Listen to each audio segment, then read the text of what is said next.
Hi and welcome to a special episode of the We Need a Roads podcast where I'm joined by filmmaker Jed Shepherd to talk his new documentary on the Blair Witch Project, which is available on Second Sight Films' amazing new release of this found footage classic. Now, you've probably heard Jed's name before if you're into horror films, as he was a writer and producer on Host and Dashcam and works with Blumhouse as well, and I think you've got some upcoming projects there as well. And of course, we're going to talk a little bit later about your long-gestating horror video game, Ghosts, which we'll see if we can get an update on by the end of the pod as well. So, Jed, it's great to have you here today. Yeah, good to be here, man. Yeah, thanks for asking me on. No worries. So my first question has to be, when and where did you first see the Blair Witch Project? Oh, wow. I don't think I saw it in the cinema. I'd love to say that I experienced it in the cinema first, but I think the first time I watched it was on a VHS, which to me is probably the peak way to watch that film, besides the Second Sight release, because it feels like, you're really watching a found footage film. So I think it must have been like a blockbuster situation where I'd heard about the Blair Witch Project. I was always into horror, so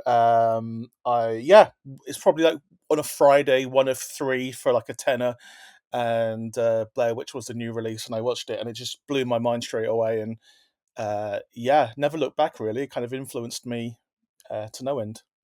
Yeah, I mean, me and some friends, we saw it opening weekend because bizarrely it came out in the UK in July of all times. Yeah. And even we kind of we knew it wasn't real when we went to see it, which is hmm obviously the legend of it had grown in the States massively because of the website.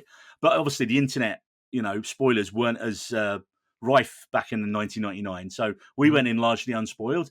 And of course, this is one of the days where you just turned up to see the film on the day. You can book your ticket ahead of time. And we arrived, and all the screenings were sold out except for the final one of the evening, which was about Wow. 11:30.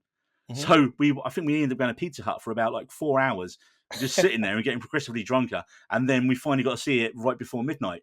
But as we were walking to see it, again, they've changed this since the old days. Some utter knobhead walking out from having just seen it yelled out the ending to it in front of Oh everyone walking in. no. Oh Uh, no. I think it still doesn't. It wouldn't spoil it because it's literally about the journey rather than yeah, like the ending. The ending is obviously very cool, but just the journey of them getting there and why it's so significant that Mike's in the corner. I think it's because it's obviously out of context as well. I Yeah. remember the guy just saying, "Oh, don't worry, don't bother, guys. It's really shit. It's just some guy stood in the corner," and hmm someone jumped out of the queue and literally punched the guy.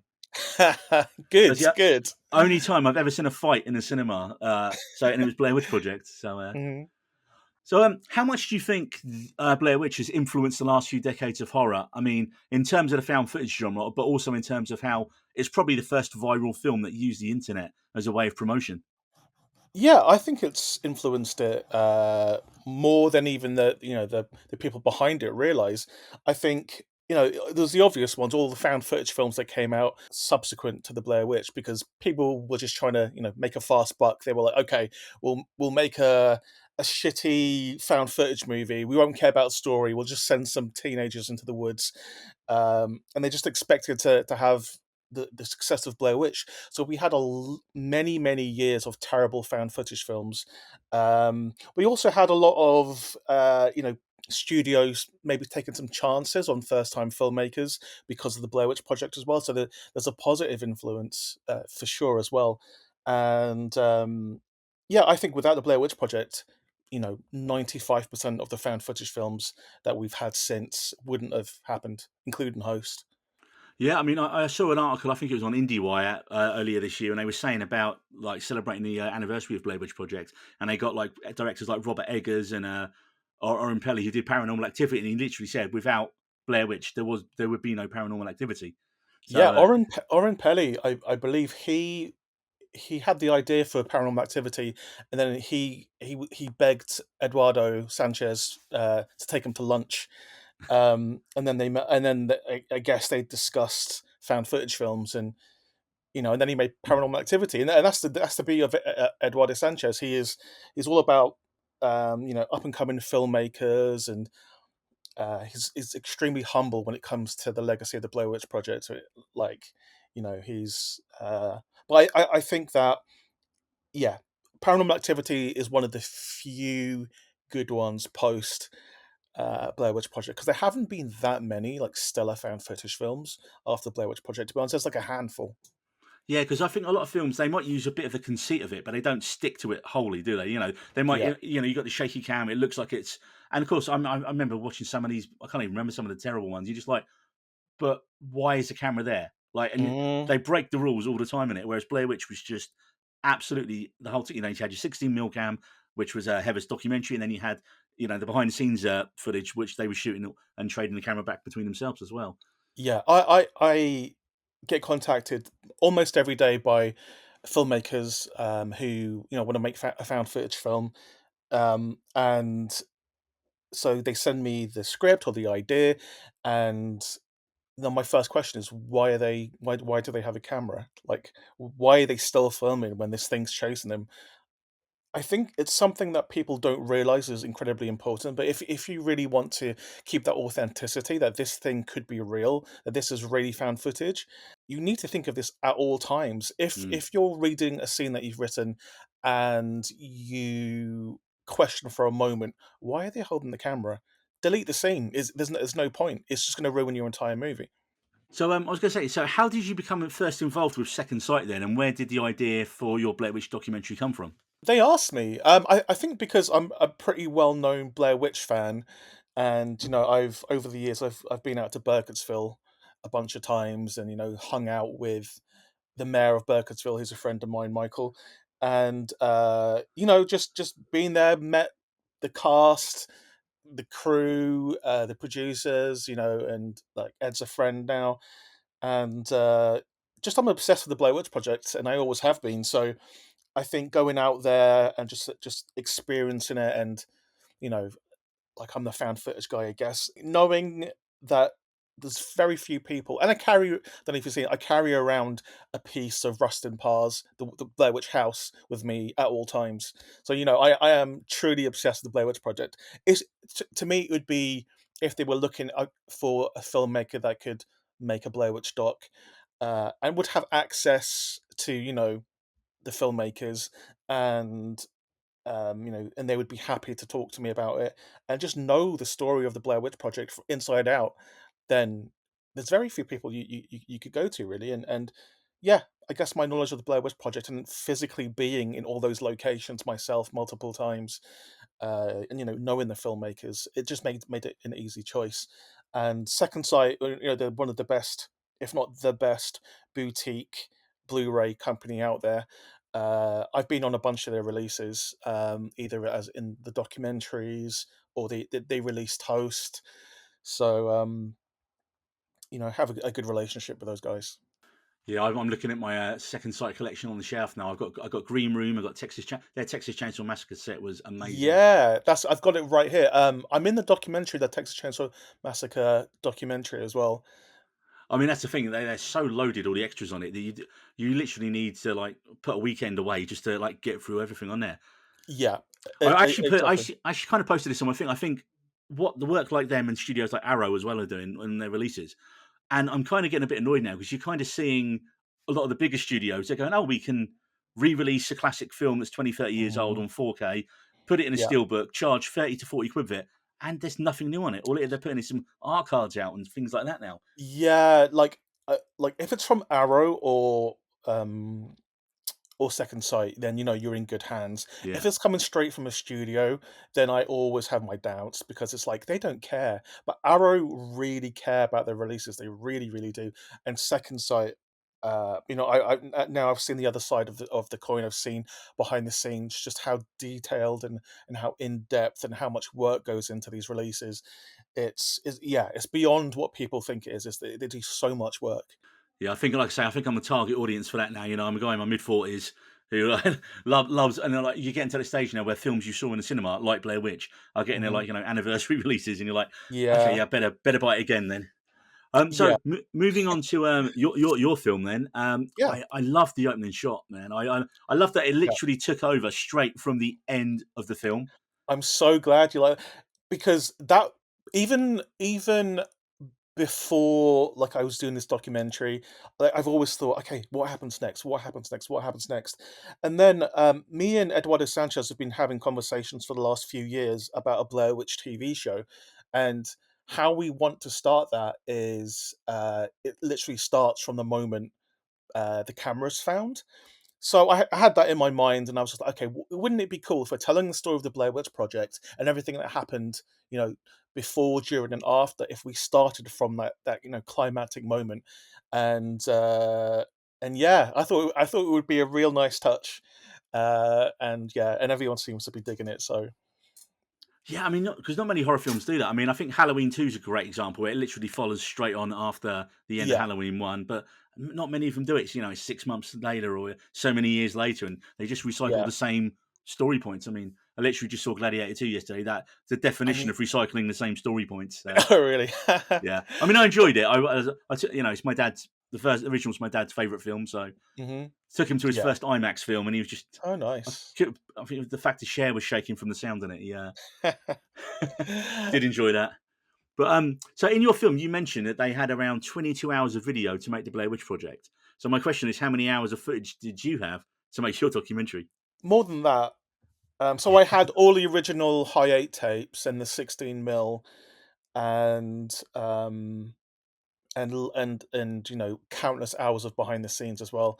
So I watched everything multiple times, and what you see in the documentary is basically all my favorite unseen bits. There was some stuff left behind, but you can kind of see that in the deleted scenes. But I actually cut my own version of the Blair Witch Project as well, which will never be seen. But you know, because I had all the raw tapes, Why so I was wouldn't you? just Yeah. yeah, so I just like, oh, what if I cut this a little bit more like the pacing of Host? That's kind of what I did. It was a joy to go through those tapes, just an absolute joy, and they were in character the whole time as well. That's the beauty of it. They were in their characters the whole time, making their student film. So there was a lot of stuff where it was their journey to Burkittsville. There's loads more stuff there, and there's loads much more pit stops they make before they get to Burkittsville as well. Um, and more stuff in the hotel room. It's so cool, the stuff in it. There's dozens of hours of them just wandering around the woods where kind of nothing happens. But I picked out all the best bits, all my favorite bits, and I want this documentary not just to be about the making of, which all that's in there as well. But I wanted this to be the ultimate documentary and have all of the deleted scenes as well, because this is a film people know from back to front. Like, it's one of the most well-known horror movies of all time. And I was like, what wouldn't it be cool if there was loads more to this film that you hadn't seen before? And I also helped pick the deleted scenes as well, with Second Sight. Yeah, because they were like, "What would you want to see?" And it's like, "Okay, I would want to see this. I would want to see this." Well, like you say, it's handy that you've literally spent days and days going through it all as well. So you are the person to ask in terms of that. Yeah, exactly. I mean, like Phil at Second Sight, Phil Escott. He is, he is the unsung hero here because he produced and edited the documentary. He went through all the hours and hours of footage with me too. So he is a massive part as to why that this documentary works so well. And when you make something, you don't kind of realize like how important it is in the story of the Blair Witch Project. But this story really hasn't been told properly.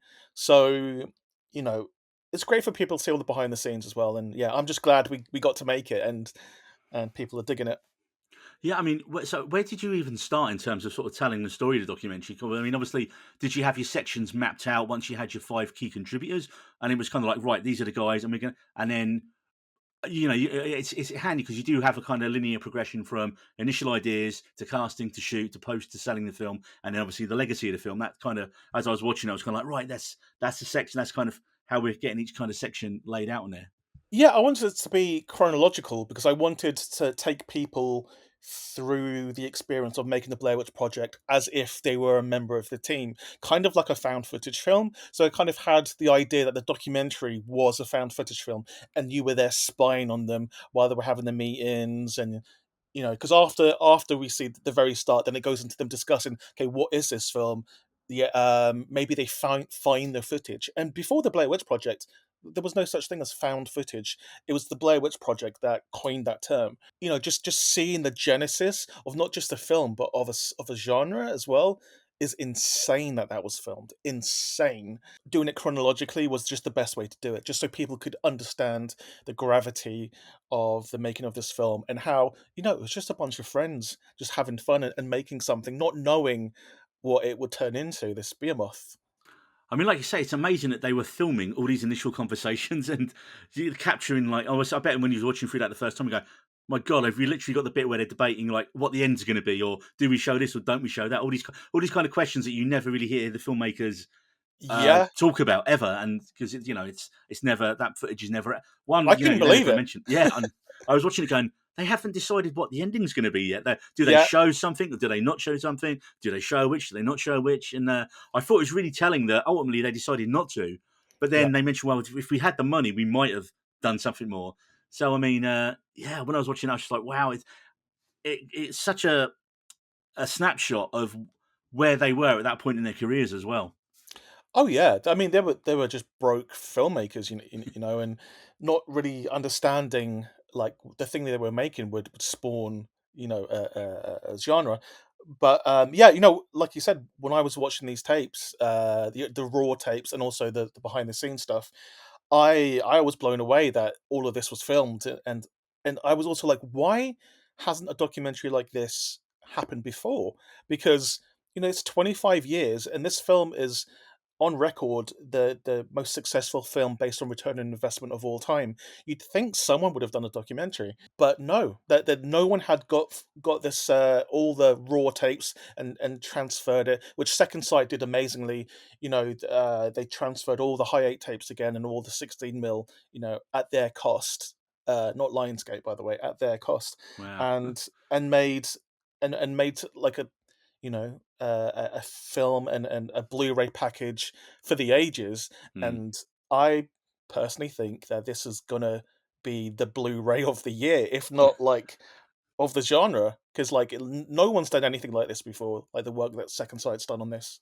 Yeah, no, it's an amazing package. Like I say, I can't wait to. I love the books that come with their releases as Yeah, well. The books are really kind of. I would genuinely pay the cost of the sets just for these books sometimes, because the yeah. behind the scenes information you get in those as well. I wish I had the foresight to say, "Oh, I want to write something for the book." I'm sure they would have let me, because I would love to write about my experience going to Burkittsville, like for the first time, and just because it was crazy how everything happened. How me and my friend Blair, we were just walking through town, and everyone was coming out their door saying hello. We met the mayor, and then we went to a coffee shop, and some of the casts were there.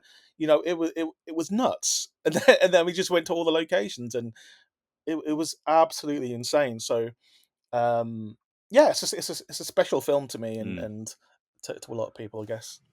I mean, I liked the story you show where they mention Heather's audition, where they Yeah. glimpsed that she could convey crazy really well, and that would really vibe well with kind of Josh's more laid back hippie vibe, and that Yeah. would make for a great pairing. Was there any? So I take it you saw all the audition footage as well, then.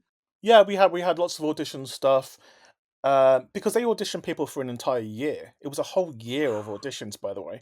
But so they really narrowed it down to the 3 people that would be the best to do it, and I think after they found Heather, then, that was the missing piece of the puzzle, and, everything, jive. Like they say in the documentary, they say, Heather was the only one to say in the improv session she shouldn't be released from prison, because it Yeah, was a thing where it's like, okay, why should you be released from prison? And people would come up and improv their excuses why they didn't kill the person or whatever, and Heather was like, no, no, I should stay in prison.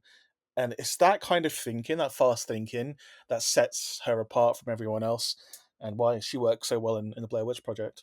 well, yeah, I mean, I like how you learn throughout the documentary that the directors, the way they kind of set up the shoot, and they provide actors with clues and checkpoints throughout the day. But Yep. and even like the plants in, so like when they go into the restaurant, will be one actor in there that has information to relate to them, but they have to go and speak to everyone to kind of get that. And like you say, nine out of 10 people like we've never heard of Blair Witch, we don't know what you're going on about. But then you Mhm. would get people who maybe not know Blair Witch specifically, but they would, oh yeah, no, I heard an old legend of some crazy woman out in the woods or something like that, and Yeah, they would just recite all these urban legends of there. So I mean, it was exactly. great. Yeah, there's a lot of those people were plants, but some weren't, and and I saw a lot of footage of other people that they interviewed as well, and you can see why they were cut out, because those people just they didn't get it. Hmm. So yeah, the beauty of editing and to create a narrative. I mean, like you say, probably the most famous one, like you mentioned in the doc, is the lady with the little girl. Oh yeah, I've met them. I've hung out with those two. Um, yeah, they're Susie and Ingrid. Ingrid was the That's it. baby, and Ingrid's like grown woman now, um, who just got married actually. Congrats, Ingrid. But yeah, they're really really really cool. They love it as well. They go back to the spot where they were interviewing the Blair Witch Project, and take photos with people. So it's I mean, it yeah. sounds like I mean, I remember that, like, because it's mentioned a little bit in the documentary, like they say, if they'd had the money or the know-how at the time, they probably wouldn't have based it in a real town. They would have made a fake town name up and done it somewhere Yeah. there. And there was a story that people were like coming to Burkittsville and stealing this and all that. But it seems like from your experience, yeah, that the townspeople really love it now. They kind of maybe come out the other end of it and like they realise how positive their experience was on the film. Yeah, now they do, because the current mayor, Michael, he is a real good guy. He is a Blair Witch fan himself, so so he is fully on board, and he's the one that puts the last couple of years to put on a Blair Witch screening in Burkittsville. So last year was the first time they ever screened the Blair Witch Project, and they did it opposite the cemetery in this kind of like almost like a chicken shed almost, but like Wow. they screened it as the sun was coming down. It was beautiful. It was really really cool. Ed and Susie and Ingrid and a couple of others. They introed the film, and it was yeah, it was really cool. So yeah, the town are all in now. There was one bit I wasn't 100% on in the film because when you mentioned like they'd done all this stuff out in the woods, Mhm. and they were saying they were having their doubts about the second phase of filming. I wasn't 100% clear on. So, what was the second Yeah. phase of filming, or what was it supposed to be? So the stuff in the woods with the three actors, that was only meant to be about 20 minutes of the final movie. The rest of it was a traditional documentary where Rustin Parr was interviewed in archive footage. There was news readers talking about things. There was all this. It was going to be a traditional documentary, and the stuff in the woods was literally the found footage that would make up part of the overall movie. Gotcha. So Right. so they filmed Phase 2, all that stuff's out there already, and a lot of it was, in different releases. You can see that footage of Phase 2, but they soon realised that the thing that worked the best and that had the best reaction was the stuff with the guys in the woods. Hmm. So that became the film, and it was only really up until the last minute where they decided. I think it was just before they submitted Sundance. They decided to have just the Phase 1 stuff as the movie, Wow. um, and yeah, and started you know I basically the mean, found footage genre. it kind of shows you how much of the decisions that are made on a film happen during the filming and in the post sections where you can, I suppose, plan to do something. I mean, I know when we did our first ever short film at uni, it was like I think we did a zombie western in Canterbury at the time, and everyone was like, Nice. with a Scottish cowboy, and the accent was never addressed. And but everyone else at the time, you always had to get your films past the script writing tutor to get it approved Hmm. and get the budget. And if Hmm. you didn't like, thought the idea would work, then you wouldn't be approved. And this was like, I was at uni in early 2000s, so it was kind of all e- everyone was trying to make the next Guy Ritchie thing, or it was a relationship drama. And like, I remember we had this crazy Croatian scriptwriting teacher, and he would come in once a term because he actually had plays on everywhere, so he wasn't there all the time.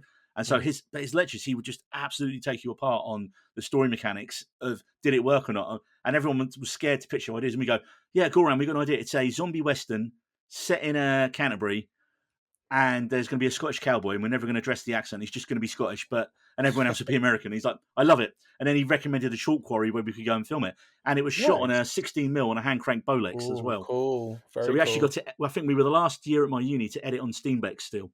Wow, nice. I Yeah, would so love to do a remake of A Canterbury Tale. I'd love to do that it's such a someday. weird film, isn't it? Like Yeah. you don't realize the weird. I mean, I think if someone did like it. a modern version of Canterbury Tale. It'd be almost like a Ben Wheatley style thing. That kind of vibe to it. Maybe. I I could mean, you could see. probably do a found footage version, maybe. That'd be interesting. But yeah, it's yeah, you never know what's going to work, and obviously they didn't at the time, and I think they're still like, I talk to Ed all the time now, and I think they're still like pretty like bemused and about what happened. That was the point. That was the point I was bringing up. You say about like finding stuff in it. So when we was doing that one, there was something wrong with the light coming through the camera, and we was getting these red flashes. So we literally recut it so where the red flashes were on screen on the film, Oh yeah, yeah. that's where we just moved it so that's where the gunshots were taking place, and put the sounds over it, Nice, and then it's just it's one of these happy accidents, and people thought that was one of the best bits of it. And again, it was nice. completely not planned. It was an error on the film or the camera that we've been using, and not realised till we got the footage back. But Yeah, happy accidents happen all the time, man. And just got to embrace it and say that it was intentional. exactly, yeah. Yeah. Now, let's move on to the section where we said about how the website helped the lore of the film grow. I mean, did you ever go back to the website back in the day? I mean, is it still up now? Yeah, yeah. I mean, I remember going on that when I was, younger and just being completely amazed. I mean, I think after a little while, no one believed it was real, but Yeah. at the time, it was fresh, and um, the marketing for Blair Witch Project is just, it's the best it's ever been at the time, Hmm. and I think that the website helped a lot. Now, when you got into the Sundance section, that was fascinating to me. And the fact, the biggest thing to come out of that was the cost of getting the film into Sundance was more than the making of the film because of the Yeah, festival's rules on only showing 35mm back then. And of yeah. course, like after a conversation that I think it's Dan or Eduardo has it with it, they say, well, the festival organisers dropped the practice next year because they didn't want it to be a barrier to filmmakers. Yeah, exactly. And the thing is, like, that was a real important note because they had to give up a percentage of the film to get that transfer made. So, you know, whatever that film transfer company is, they own a large part of the Blair Witch Project. So they must have made a crazy amount of money Wow. just for transferring that film. So yeah, but if they didn't do that, then the Blair Witch Project probably wouldn't have blown up like it did. It was out of Sundance that really kind of solidified that this is something that people need to see, and it's a classic. I was going to say, have you been over to Sundance yourself yet? Yeah, I had a short film in Sundance a few years back, and had a great time. It's the best film festivals. If you have something in Sundance, you never look back.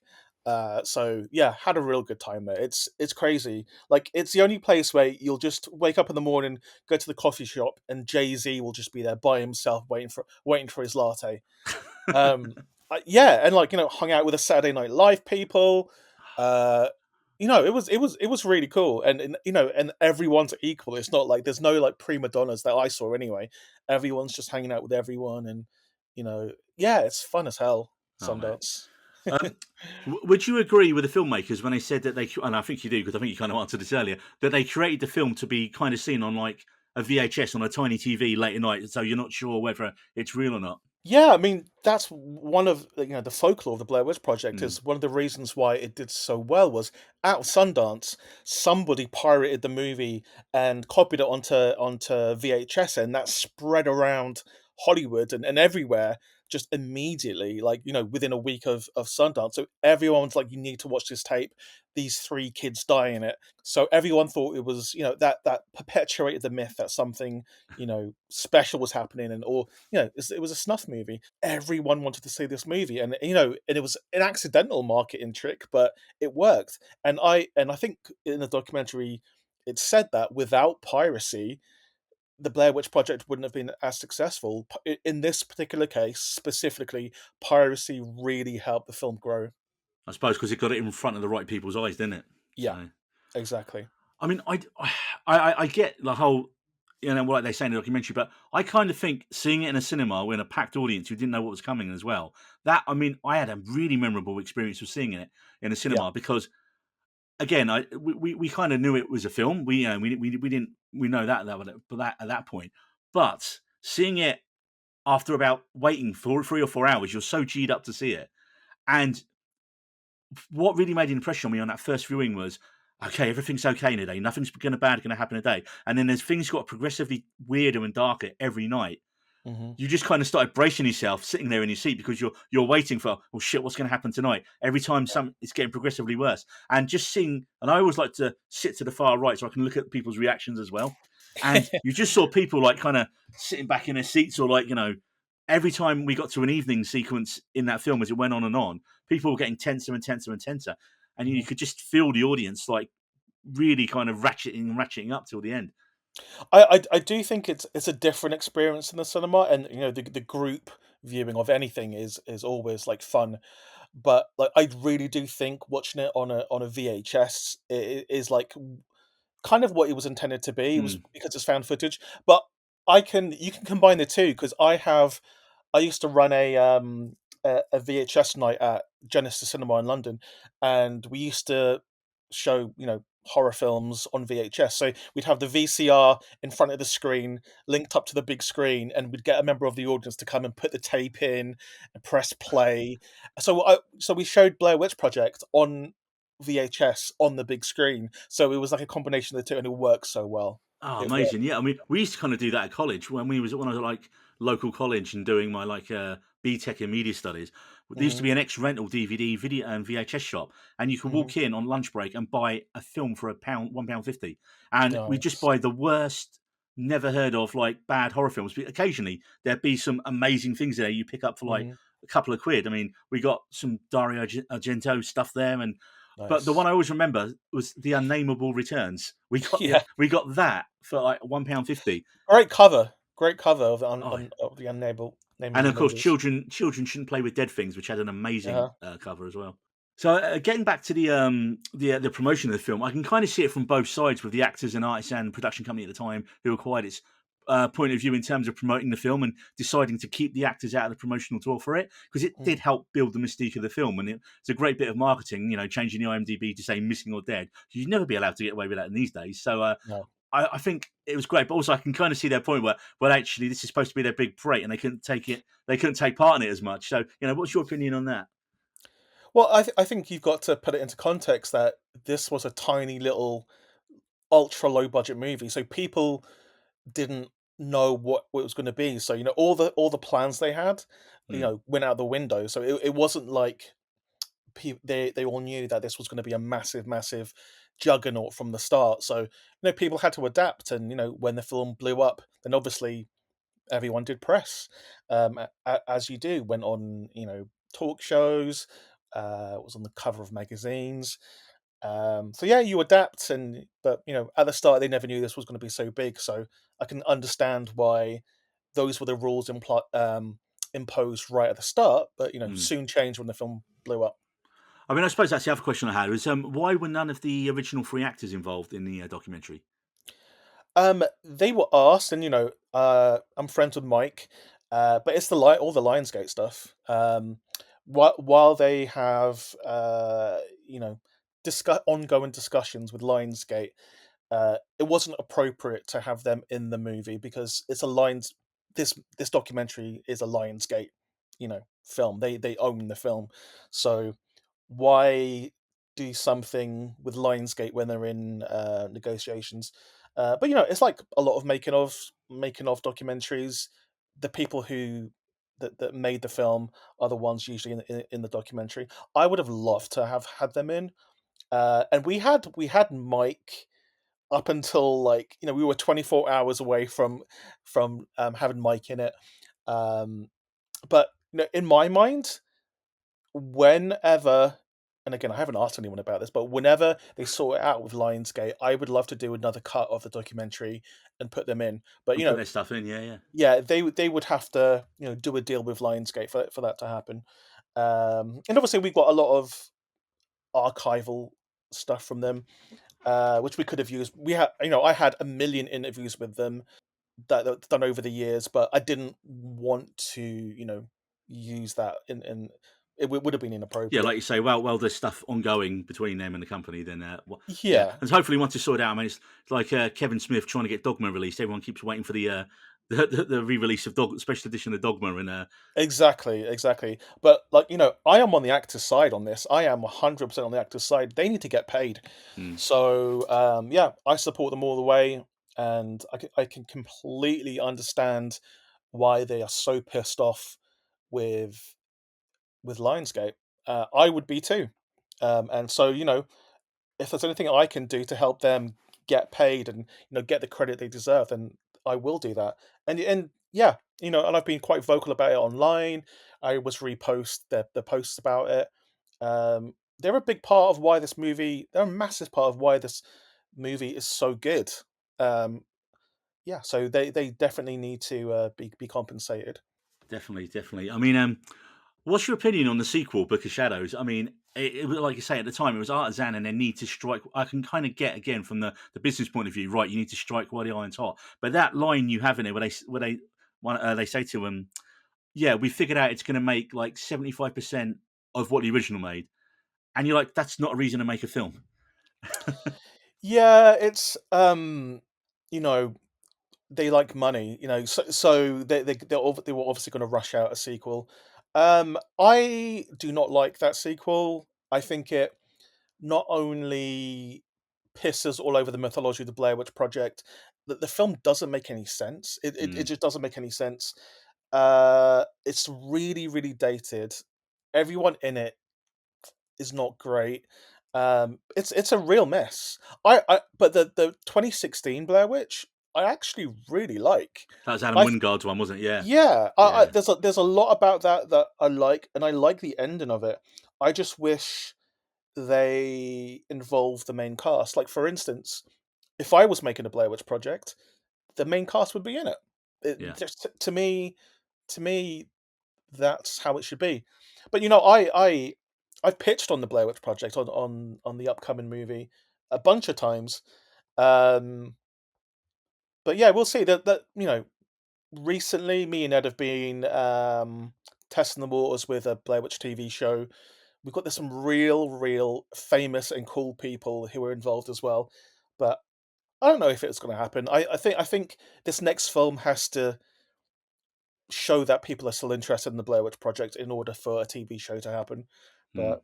But we're doing other things in the meantime while we're waiting for the Blair Witch. Yeah, it's funny because like I remember reading at the time, like because Joe Berlinger, I'd seen his Paradise Lost documentary because I'm a massive Brilliant. Metallica fan, and I thought, Yeah, okay, this is a clever way of doing it. If you're going to do it, then bring in a proper documentary filmmaker. But like you say, 100%. changing everything about it. And I remember reading, I can't remember what it was, but it was an interview at the time where, like, the studio again interference with what he wanted to do versus what they did. Like, they cut the Marilyn Manson. They wanted the gore at the start. They wanted all the flash cuts. They wanted the Marilyn Manson song over the opening credits. And he was like, no, I wanted Johnny Cash or something over the start of it. It's That in my mind, there shouldn't have been any music in it. To me, it should have been a found footage film, and I think doing a traditional type of movie is fine, but make it good. yeah. There are reasons why people like the Blair Witch Project, and they went too far away from that. It's not good, and that's why I like the 2016 one because it has the DNA of the Blair Witch Project. Isn't a direct copy, and it's interesting. But the original creators, they have written a Blair Witch movie, and I've read it and it's good. So like Is this is this the idea for the 1700s prequel one? yeah, yeah, Oh, yeah. I've read it and it's good, and it has a lot of DNA from the Blair Witch Project and a lot of surprises and twists and turns. I think it's good. I hope one day they get to make it before it's too late. This is the film they wanted to make after Black Witch Project. They wanted to do the prequel and actually expand on the mythology and lore. And yeah, Yeah, you could do that. That doesn't have to be obviously. You're not going to have found footage from the 1700s, are you? But that gives them the chance to sort of. And I would love to. I mean, there are we're probably ways. There yeah. there there are ways. I mean, probably the closest we've come to that was probably The Witch by Robert Eggers as well. Exactly, and they basically say the witch is essentially what they wanted to do with the prequel. But don't forget that when the footage of the Blair Witch Project was found, when was it found? Like 1996 in the mythology of it. Uh, the camera had been buried under the house for like over 100 years. So you have to work out, how did that happen? Mm. Why has the camera been buried in there since, the 1890s? You have to think, okay, something interesting's going on. And that's the beauty of the Blair Witch Project. It messes around with time, so you could essentially have a found footage film from another, time, if you wanted That would to. be amazing, yeah. I mean, yeah, like you say, you got to do something fresh and interesting with it as well, haven't you? So, Hmm. I mean, I think it's kind of a little bit bittersweet at the end of the film because obviously your five main contributors in it, they're really happy about the way their careers have gone and their experiences of making the film. But there's definitely that sort of tinge of regret about the way the story and the mythology that they created has essentially been taken off them. And like you say, Yeah, and the way these battles with the studios have been going on for, well, as many years as the film's been out now. yeah, yeah. I mean, I guess, it's 25 years, and we're still talking about the Blair Witch Project, so they're happy with, the fact that everyone's still talking about it, and I don't think they ever expected that. But yeah, has it gone as imagined? Probably not. Um, they've never had a hit as big as the Blair Witch Project, like, between them, but there's still time. There is still time, and you never know what's around the corner. It all comes down to the fact that nobody knew this film would be as big as it ended up being. So you can't make preparation. You can't plan for the future when the future is so impossible, and it happens. It's Yeah. crazy. I mean, what you need is you need an exec who's like, grown up of it being their favourite film and they're like the right person there at the right time to just greenlight it, isn't it? That's what you really need. Yeah, that's gonna be me. That's gonna Yeah. be. I'm gonna get them the Blair Witch movie or TV show or something, like, just you watch. But Ed's still making things left, right, and center. He's producing a lot of things. So is Greg Hale. They're all making stuff. So I mean, yeah, it's kind of a hard thing when your first film is such a massive hit and like the legacy. And I mean, one of my favourite films of all time is Donnie Darko as well. And like oh Richard man, Kelly, he did two films after that. He did Southland Tales and The Box, and he spent just years trying to get other stuff off the ground. yeah. Yeah, it's really hard from Donnie Darko is also in my top five favorite movies of all time, and I just hung out last week with Jimmy Duval, who's in Blair Witch Project, who plays Frank the Oh Bunny. I went for yeah, pizza with him in London. It it, amazing. it, it was great, and I'm working with the main producer of Donnie Darko on something as well, because it's such a seminal film for Well, I me. was Like, going to say, do you know what? There was a little bit of that vibe in. I watched your short flashback in prep for this the other day. yeah, the funny thing is, I didn't realize that when I was, like, making it. But, like, yeah, I understand that now. It's very Donnie Yeah, Darko esque. Yeah, but with the numbers, mm. with the figure, with the time The stuff. time slip stuff, man. I mean, I got just in that 14 minutes, I kind of got vibes of Donnie Darko, and I got vibes of the bent neck lady episode of the House on Haunted Hill as well, Yeah, Haunting Hill yeah, House. So I was just like, all that. I mean, is there any kind of idea of developing that idea further into like a series or a feature film? yeah. I signed the contract for the feature with Netflix for that. You know, they're waiting for me to deliver the script. But yeah, we're gonna make that into a feature. It's Oh, awesome! a pretty decently budgeted feature, and yeah, some really cool people have signed on to it. So some big names. So yeah. So eventually That's in that's the going to be made. works. Yeah, Brilliant. yeah, yeah. Right, before we finish up, I had a few questions from my co-host David, who couldn't make it today, and he said, obviously, you have a love of the found footage genre, popularised by Blair Witch Project, and he'd be interested to know, in your opinion, what found footage film has taken what Blair Witch Project laid down and done it best since. Besides Host. I was about to say you can absolutely say your own film, yeah. I I do think we're very open with the fact that we use the Blair Witch template. It's one of the fan footage film that works. But if I'm not talking about my own movies, then I think Wreck and Yeah, Wreck was amazing. Paranormal Activity 1 and 3, which I love. Lake Mungo is always up there too. Be My Cat, a film for Anne, if you've seen that one. I think it's a Romanian found footage movie. That that feels like a snuff movie. So I feel like that's really up there. There's a lot of fan footage films out there, but nothing's quite scratch the itch that Blair Witch kind of has. There's like 5 or 6 movies that have Mm. ever done it, so it's hard. But yeah, we'll see, because found footage films are still coming, and a lot of friends of mine are making found footage films at the moment. So I'm hoping one of them get something like this. Finally, so we talked to you, potential hopeful Blair Witch Project TV show, talked flashback feature. What else are you working on that's coming out soon that you can talk about?